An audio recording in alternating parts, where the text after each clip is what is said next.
God. Government stay telling lies. We really be starting these riots. I promise you, we getting tired. Promise you.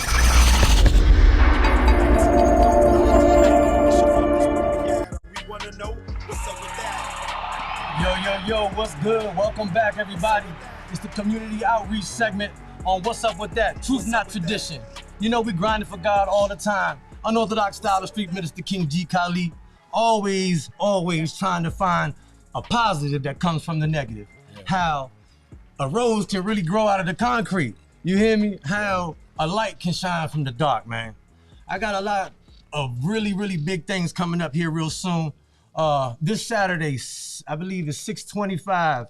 Mama Jones from Love and Hip Hop New York, Lady T Witt from Real Housewives of Baltimore has asked me to come on out and open this event up in prayer. This is a book signing event and a wine tasting I believe that they're doing for Mama Jones. And I am honored to be able to open this thing up in prayer and actually share some of my testimony, but motivational speaking is kind of what I'm getting into these days. So, you know, the Lord has been using me in all kinds of different ways. So I just want to do that. Next week, YGT, got to give a shout out to YGT, your girl Tasha. She's going to be coming on. So yeah, if you rocking with YGT, tune in because she's doing a lot for the community. She's going to help me do a lot of different things. And then we got the Triangle Resource and CR Wellness out here, cooking with a cause in collaboration with DC Dream, teaching the kids to normalize philanthropy work. You know, that's always going. Then I got, what we got? We got Baltimore's Roundtable event, Unmuted, Miss Keita Ali Shaw. Y'all need to tune into all that. Hit me on my DM if you need this information. But let me just go ahead and get into it, man, because I got to go ahead and highlight my brother, man. All right, this man right here I'm about to introduce, but I'm pretty much going to let him introduce himself. But like I said, how the light can shine from the dark, my brother. You are inspiration to me. A lot of people don't know much about who you are and what you do in life, man. I'm going to let you go ahead and open all of that stuff up. And you just give me a little bit about your background information, where you're born, you know, what community entrepreneurships and stuff that you like to do right now. What you got? First of all, I want to say I'm honored, man. Thank you, man. I appreciate it. My brother, I love you. I really don't feel as important as you make me feel. No. You just are. An average Joe, man. No. I'm going to put an end to that, man, because stories like this have to be displayed so our brothers and sisters can learn. Okay, I created the BS movement because breaking the silence, ladies and gentlemen, how can we teach anything about anything if we keep it our mouth shut? It ain't going to happen. So stories like this need to be exposed. So, man, talk to me, man. Where you from, man? Virginia, man. Small town Virginia. Flatiron Corner. What? Little neighborhood. Not Flatiron Corner. I guarantee none of y'all never heard of Flatiron. Man, we got a spot down there we call the Other World, man. That's how country it is down there, man. That's our piece. Believe it or not, it's like 45 minutes down the road right there. So like something short like that. I'm skipping the time. But yeah, so you know, you from Flatiron. Where you at now? What you doing? Where you residing now? Well, I'm married. Okay. I'm a father. Yeah. A barber. Yeah, a barber. Still in Virginia. Still in Virginia. Fredericksburg is where I work, and King George, Virginia. King George, Virginia, Fredericksburg is where you work? Yes. Okay, let's talk about that King George, Virginia area. Actually, Fredericksburg is where you do a lot of your business and stuff at, That's man. where it's at. Yeah. Exclusive. Throw yeah. up the X. Yeah, so my man right here. Shout out to Chris, J-Rock. Yeah, shout out to all the fellas in the crew out there. Bert, Jimmy. All my barbers, all my We're gonna talk about Exclusive Chris here in a minute, man. But like I said, stories that come from the dark that shine in the light. I'm gonna get into some things because we gotta learn about a lot of different things and learn about your story. I brought you on here for a reason because let's talk about different things that had happened into your life that got you to where you are today. What inspired you to get there, and then actually some early life things. And like I said, ladies and gentlemen, this man is special to me. Just briefly, real quick, I'm gonna tell you, I grew up with this man. He kind of raised me for real. He pulled me in when I was about 11 years old, man, something like that. I was a lost child dealing with a lot of early childhood trauma. Didn't have no family, no nothing, man. And I was learning how to do this and do that, and he taught me how to do it even better, protecting me. But I'm gonna let him get into that. But speaking of life like that, we met at an early age and we was dealing with a lot of early childhood trauma, man. Can you want to hit, you know, did you deal with a specific thing? Honestly, man, I'm 46 years old. Okay, yeah. So I come up under the crack cocaine era. Yeah. Crack cocaine affected our whole community. It did. It shattered to this families. day, but a couple generations were shattered into pieces because of crack cocaine. Of course. And this destruction in the community that you were living in, not trying to get into specifics or anything, but this forced you out there to really just react and act a certain type of way. Is this true? What do you feel like that has something to do with it? Yes, that has something to do with it. For the most, I was bullied as a kid, so I wanted to, I was bullied in Maryland. We moved from Maryland to Virginia, and I was like, you know what? When I get to Virginia, I'm gonna be the toughest guy in Virginia. So bullying has something to do with the violence, with the persona. behavior. Yeah, because I never was as violent as I wanted to think. That you I wanted people to think that I was. Yeah. I didn't want to hurt nobody. I just wanted people to think I would hurt somebody. Well, so every once in a while you gotta. It wasn't once in a while. We was wrecking all the time. Yeah, all right, let's keep it a buck. Yeah. You being real generous right now. He's on live TV. Look, this is truth, not tradition, Slim. We gotta get it real, man. Come on, let's get it popping. Give me that raw, uncut stuff, man. I did a lot of fighting. All right, talk to me, man. Fighting, gunplay, hustling, banging, selling drugs, man. All of this. Is this all something that you took part in? Like what? I've been shot a couple times. Yeah. Never shot anyone because I never wanted to hurt anyone. I just wanted to keep people up off me, which caused me to have to, down with the gunplay, always rolling with the pistols. I had to keep a pistol on me because I was constantly being shot at. Yeah. Like I said, I've been shot twice. Well, you said you came up in the 90s crack game, man. What do you, yourself? I had a long time dealing with selling drugs and stuff, man. At a very early age, I had started selling drugs and stuff, and it had really messed my mind up mentally on how to really handle and hold on to money. And this is something that we were struggling with when we was kids, man. We were out there hustling a lot, man, selling drugs, trying to survive. Crack because cocaine. things wasn't really great for us at the time, correct? It was terrible. Yeah. It was terrible. We got family, we got friends, and our whole environment was taken over by crack cocaine. Most of the guys that I graduated high school with all went to prison for crack cocaine. All of the dads, the uncles, the elders in our community, they all were affected by crack cocaine. The moms, not just the elders. How about us in our crew? Absolutely. I mean, it trickled right down. It was a handful of us to get in our story. Maybe about 8 of us got together as young lost kids, and Hev took us in and formed a crew. And I wanted to get into that because you did form a crew. And at the time, it would be looked at as a negative thing. But for real, ladies and gentlemen, we didn't have families. We didn't have really anything. We were lost kids, and we found love within each other. Even though Hev was really holding us together and supporting us or whatever, and what we did and teaching us the game and fighting and all that good stuff, but he was helping us be protected, man. He was saving us. So, that ended up in a lot of murders of our closest friends, man. Who we got, man? Come on, we got to give him a shout out, man. Yeah, shout out to Glenwood Cupid, one of the best friends a guy could ever have. Rest in peace. Yeah, unfortunately lost his life at a very young age.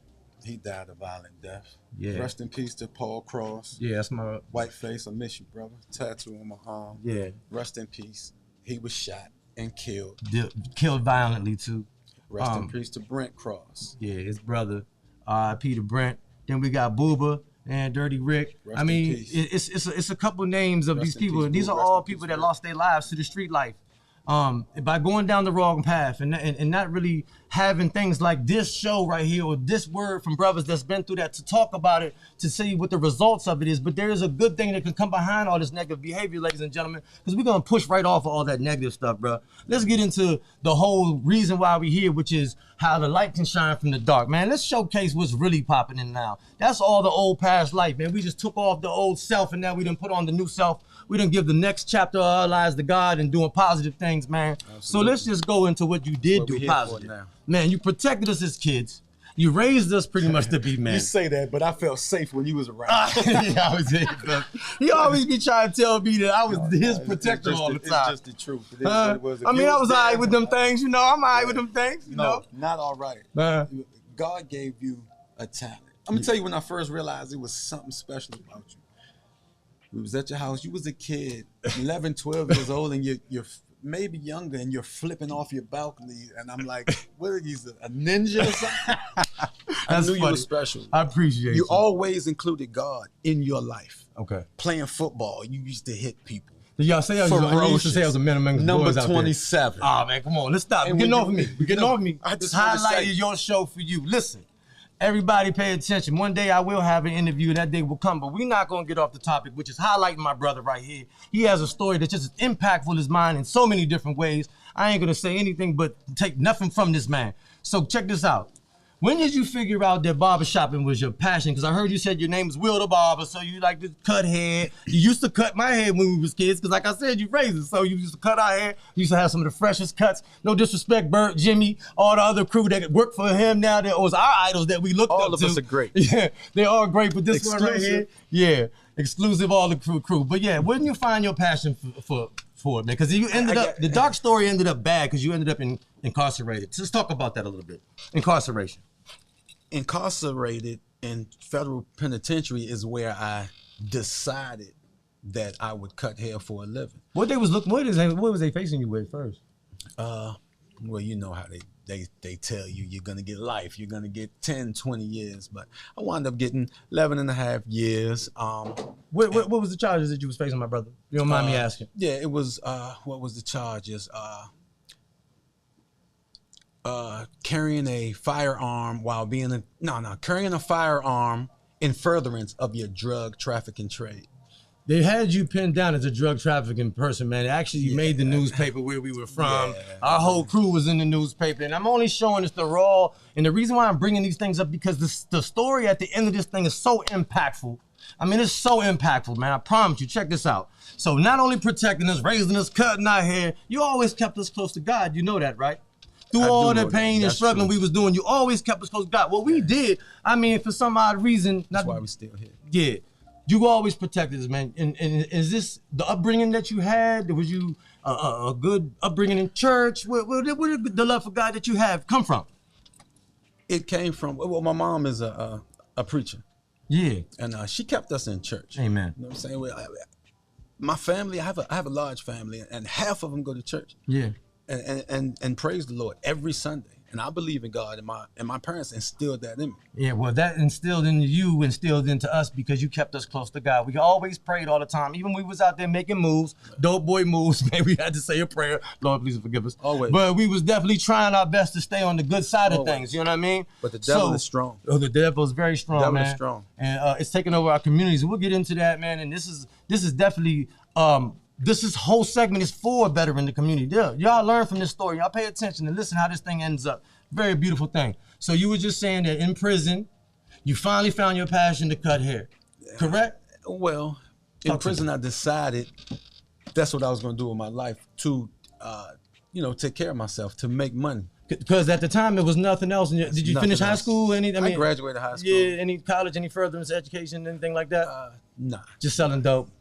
That's what we were good at. Yeah, I was surrounded by it. Like I said, everybody, I can name 10 people in my graduating class, and they all went to federal prison for selling crack cocaine. So it came in and affected a lot of guys, in which that crack had not came, I feel like, because we were all intelligent cats, we could have did so much other. And we go to prison, we get out, and we open business, and we thrive. Exactly. We could have did it from the start. Well, you just let a little egg out the bag right there. Yeah. In prison is where I realized how important a barber is to the community. Amen. Even the prison community. One of those things that you'll always have to have is a barber. And my passion is not for cutting hair. Yeah. My passion is for being able to talk to people every day. Really? And give them, that's what my passion is, to talk to the kids, try to stir them down the right path. Wow. Use my platform. Hey, y'all hear this, ladies and gentlemen. Ex-dope boy, this is what his passion ended up being. He found his passion in prison.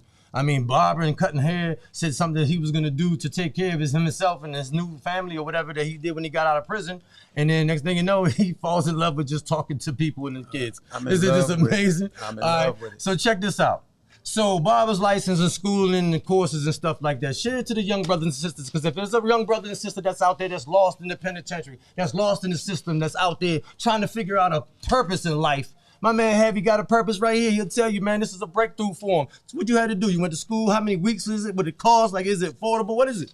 What happened to me, and I practice the same way now, is what I do. What happened to me was I was a guy's barber in prison. Yeah. I got a letter from his mom. He had been telling her about this barber. She owned 2 salons in Fredericksburg. Miss Pam Jones, thank you so much for the opportunity. Miss Pam Jones, put my man on. You. I was in federal prison in North Carolina, Butner, North Carolina. And I get a letter from this guy, what was his name? I can't remember his name. I get a letter from his mom, and she said, I got a job for you. I've heard a lot about you. My sons told me about your work ethic, and you're a great barber, and I would love for you to come to my salon and cut when you come home. So I was like, wow. So I got to thank them for that opportunity. And that's not getting your license. That you just was able to walk right out of the prison and start making a little bit of money on the side, correct?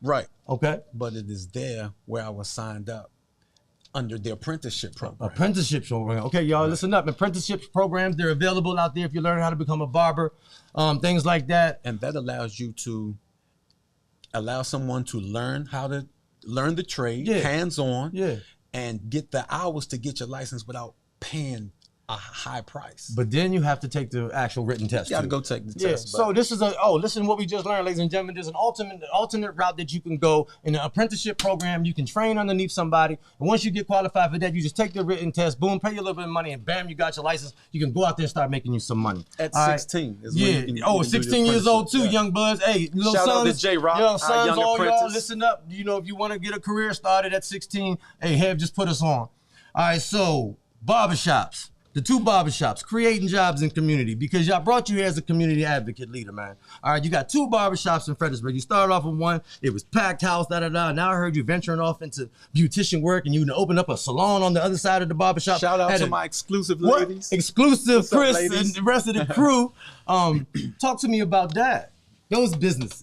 How they come about, spring about? Well, basically, I starting off, I got out of prison in 2011. Okay. By 2015, I opened my own shop, a little small shop. Mm-hmm. But, by the grace of God, business grew, and I had to leave that shop and open a bigger shop. Already. Yeah, me and my cousin Chris, we got together. Shout out to him. Yeah. It was a young cat. Mm. He was doing Motivated. all the new, latest, greatest tricks, and I was like, yo, I want to invest in that kid. You did. Because I saw the passion that I have for talking to the kids. Yeah. He actually has for cutting hair. Listen to this, ladies and gentlemen. This is a story that comes from, the dark, but now it's shining in the light. My man, you heard it raw and uncut. We talked about the negatives, but now let's check out the positives, man, and open up 2 barbershops, creating jobs in the community.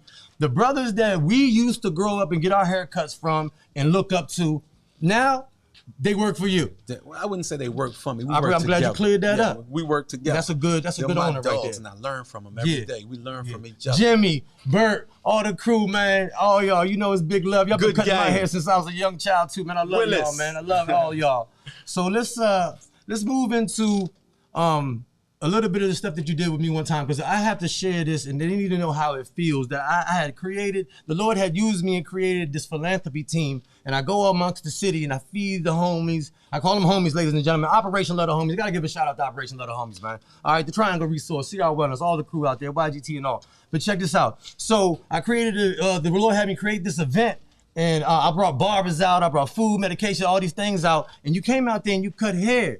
You actually came and delivered and cut a lot of the homies' hair on site, regardless of whatever they were going through. That day. Talk to me. How did that make you feel, my brother? It made me feel great. I lost 8 pounds that day out there in the sun, but just seeing what you was out there doing in the community, I told you I would come. I didn't want to let you down. And I'm going to tell you, God was in my hands that day. He was in the clippers that day. I'm telling you, because I came with my battery operated clippers. And I say to myself, the box tell you these clippers only have 3-4 hours of battery life. Yeah. Man, I cut hair 7 or 8 hours straight, and the clippers only never by the died. strength of God. Yo, you can't tell me Clippers God never ain't real. died. Hey, my man said earlier, he was like, man, you got to see God. Everybody be like, yo, G, you tripping. How you see God? I'm going to tell you how you see God. You see a car that crashed and flipped 25 times and somebody walk out that jump with no scratch? Yeah, you just saw God, okay? All right, let's pay attention to the signs, my brother. So speaking about that, clippers is in your hand. But how did it make you feel to do that for them, man? It felt amazing. Amazing, and correct? I want to do it again.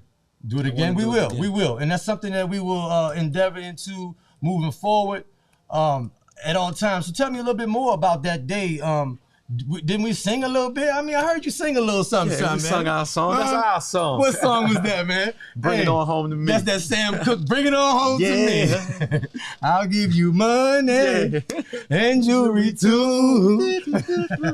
Yeah, man, we having a good time. I hope y'all enjoying yourself. Do y'all hear this amazing story, y'all? Come on, y'all can't tell me that this ain't straight God's work right here, man. I mean, God can always turn a negative into a positive, man. This is what he does, man. This is what God does, because the victory is always in God's hands, man. So listen, the positive impact on the community, creating jobs, creating positive environments. Absolutely. A lot of people come to your shop not only for cuts. Pull your pants up, youngin. Yeah, all that. Teaching them etiquette. Yeah. You're teaching the children. You're talking to them, correct? Yeah. So this is not only a barbershop, ladies and gentlemen. If you're in the Fredericksburg area and you're not going to head shop yet, Exclusive is on the map. You need to check it out. Go over there. Bring your kids over there, man. You teach them life lessons, the results of bad decisions. 128 man. Old Greenwich Drive. There it is. 128 Old Greenwich Drive. Whatever you're talking about. If you want to learn how to cut hair, come check us out. It's nothing but love. We got some of the best barbers in Fredericksburg, and we're going to show love. We're going to give you game for free. All right. Come check us out. My brother just keeps leading things right on into what they're supposed to be. Dreams, future, what you really looking forward to doing, ladies and gentlemen. You said something to me about some type of learning. It was a name for it. What you said that you got coming up? Exclusive Barber School. Exclusive Barber School. Is it apprenticeship style or what you gonna do? Listen up, ladies and gentlemen. My brother got dreams. All right, big dreams about doing what? Open up a what? Opening up a barber school. Man. Teach people how to cut hair. Teach them how to be a barber. Hey, look, everybody that's out there, man, pray for my brother Heavy right here, man. Shoot up the prayers up to heaven, man. Have him open up a school down there in Fredericksburg so the young brothers and sisters that's down there that's lost, that need to find some positivity, man, they can go to my man's hair shop called Exclusive School and they can grind out for God, man. This is unreal, man. I really really you sharing this story, man. Thank you for inviting me, man. I appreciate it.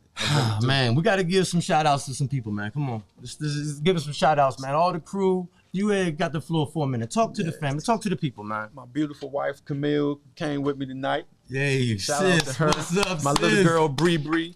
My whole exclusive barber and beauty family. I'm going to name Chris, Jimmy, Bert, Chuck, J-Rock, True, Sharon, other Sharon, all of Mariah, Nakaya. Okay. We blessed. We got a lot of people. Hey, can't forget Papa Kaylee. Billy, Papa Come Billy. get your nails done, Everybody. get your braids done, dreads retwisted, fades, lines. We got it all, and we love y'all. Hey, so if you're tuning in on the show, if you didn't tune in, you missed a really good one. But if you do tune in, download the Coyote Man Show Network app. Listen, it's live on Roku, Hulu, Amazon Fire TV, iOS, Android. You can download it in your phone. Come on, man. This is What's Up With That, Truth Not Tradition. Our shows will be on What's there up with non-stop, man, flowing. They got so many different interesting venues on there. I mean, short stories, short films. We got people on there acting. We got all kinds of different things. I think they're going to be doing a music segment coming soon. I got to give a shout out to J Baptist 5, man. That's my dog over there. Maranatha and the rest of the crew. Overseer, Dr. Ann Coles and Kingdom Life Outreach Ministries. I got to give a shout out to Pastor Daryl Harrison and Crime Victim Foundations. Queen Afi, Domestic Violence Wears Many Tags. CR Wellness, Chef C Royalty. I could go on days for this, man, but this is your opportunity. Is anybody else that you want to say anything to the kids? I mean, come on, let's talk about it. This is what we're here for. Yeah, I just want to say, hey, Mom, hey, Dad, how y'all doing? And hey, thank Mom, y'all hey, for Dad. having me. Thank y'all so much. And y'all kids, you can be anything you want to be. Wow. Some of the smartest people in the world are young black kids. Not only black, all our youth. Poor, you can come up. Yeah. I'm 36 years old. I was in federal penitentiary. Yeah. 46 years old. I married. I got a kid. A business. Yeah. And I'm happy. I got one for you. This is a little more fresher. About a year and a half ago, I found my sobriety. I was still out here wilding.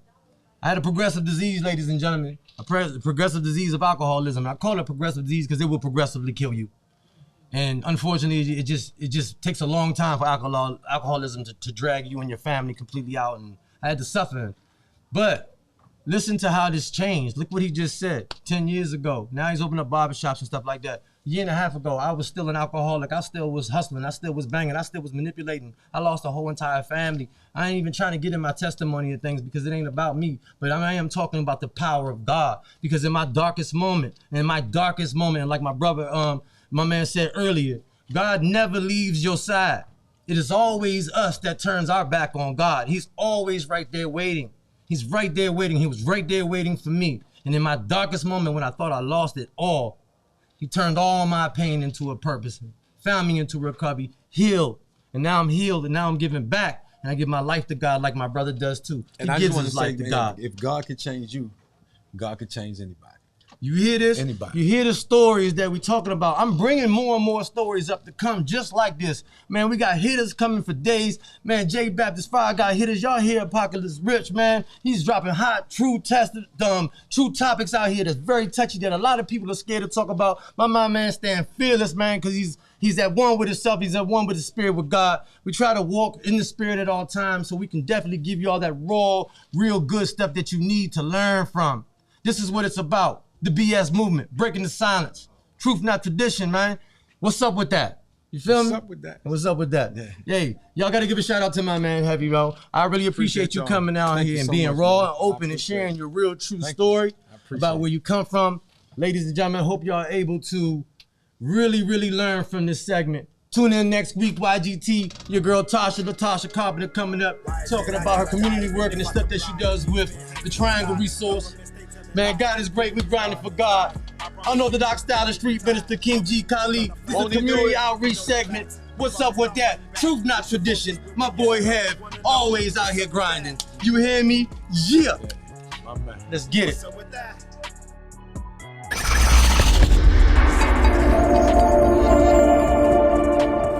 What's up with that? Yeah.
Why is it I gotta die even if I comply? These men hands to the sky, government stay telling lies. You really be starting these riots. I promise you, we getting tired. Promise you, these are the facts. Yeah, you know the facts. We about to start fighting back. It's your fault, this where we at. All we wanna know